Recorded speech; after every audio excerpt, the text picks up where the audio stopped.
Hello, hello, hello, everyone. Welcome back to another video. All right, let's check it out. Let's see what we got for you today. A quite interesting Italian classic? Yes, check. An Italian classic that you probably be hard to find nowadays? Check. Unfortunately, these beauties rusted like a can of tomatoes. But let's get to the point. What we have in front of us right now, it's a 143 scale Alfa Romeo Alfasud TI. Now, this beauty right here, the Alfa Romeo Alfasud. Let's clear the air from the beginning. I said they rust like a can of tomatoes because unfortunately it was true. Alfa Romeo in the 70s and the early 80s did not have a good reputation with rust. And not just the Alfa Romeos, I think the Lancia, however you say it, had the same issue.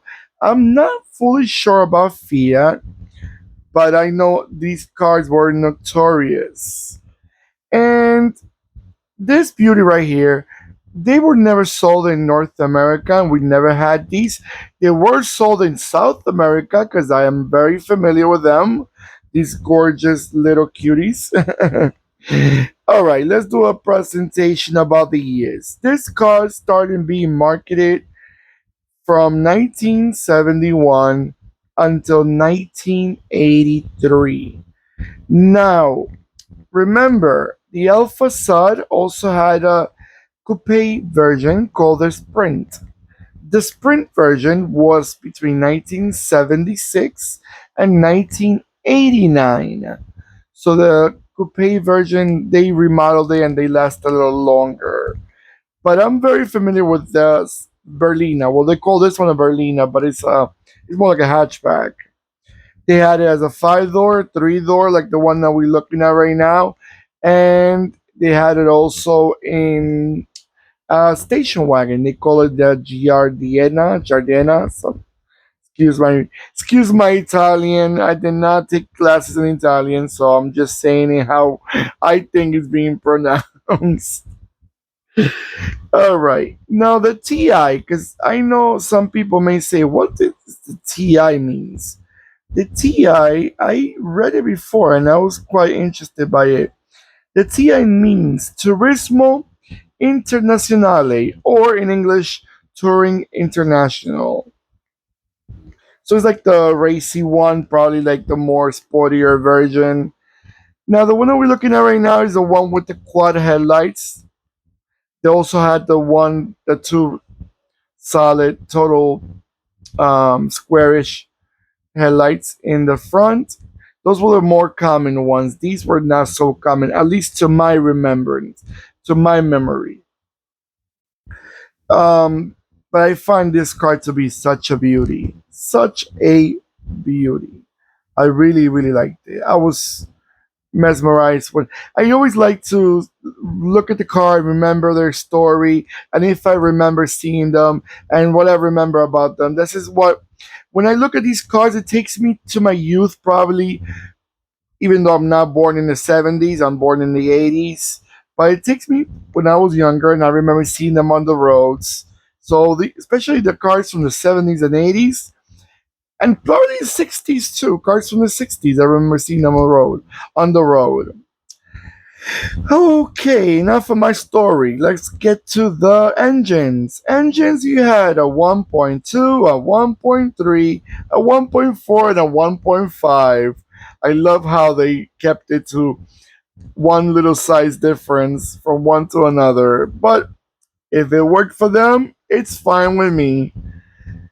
Transmissions, no automatics here. If you didn't like manual vehicles, you should look the other way.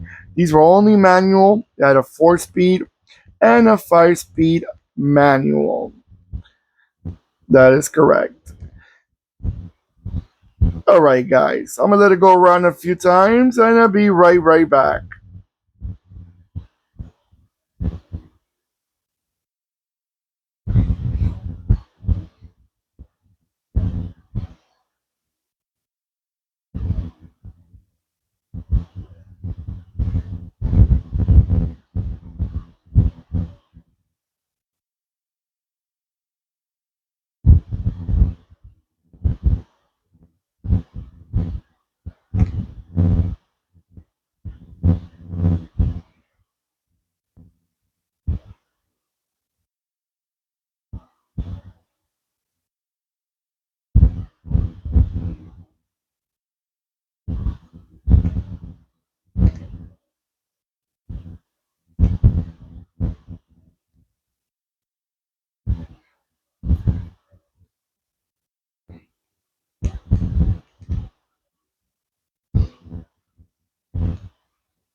All right, guys.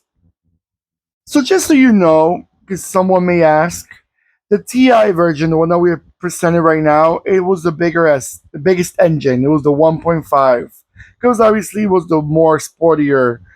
And I was reading the three-door version, the one that we're looking at right now. It was only called Alfasud TI. That was the only TI available. Interesting. I didn't know those things. You see, I always learn something new when I'm reading and doing a presentation of a car. Because I learn, my friends, as much as you might learn with this video, hopefully you can learn something out of it. I'm not a teacher, and I'm not planning to be one either. But hopefully you're seeing this video as something interesting in it. All right, guys. By the way, before I forget, this is a diecast, and it's made by Minichamps. Nice looking color, nice looking car. All right, guys. Don't forget to give me that beautiful thumbs up. That I always ask if you can please, share the video, because it helps me with the algorithm and sharing and recommending and liking the video. I'm glad you're enjoying it, and hopefully your friends, family members, other diecast or resin fanatics may like it too. Don't forget to click and subscribe and click the bell next to the subscribe button. That will remind you when I'm posting more videos. And last but not least, comment below. Let me know what you guys think about these cars. Do you remember them? Do you still see them on the road? Maybe you're lucky and you still have a few neighbors that have a one, or a friend that drives to college in one, or someone that you may say, "Oh, I remember this guy. He had one for many, many years." Well, let me know the stories. Let me know how good they were, if they still have them around you, or if you still see them, were they reliable? Hopefully, maybe in your country there were. Not every country has, the weather makes a big difference on the rust. So maybe some countries had a better weather and it lasted longer.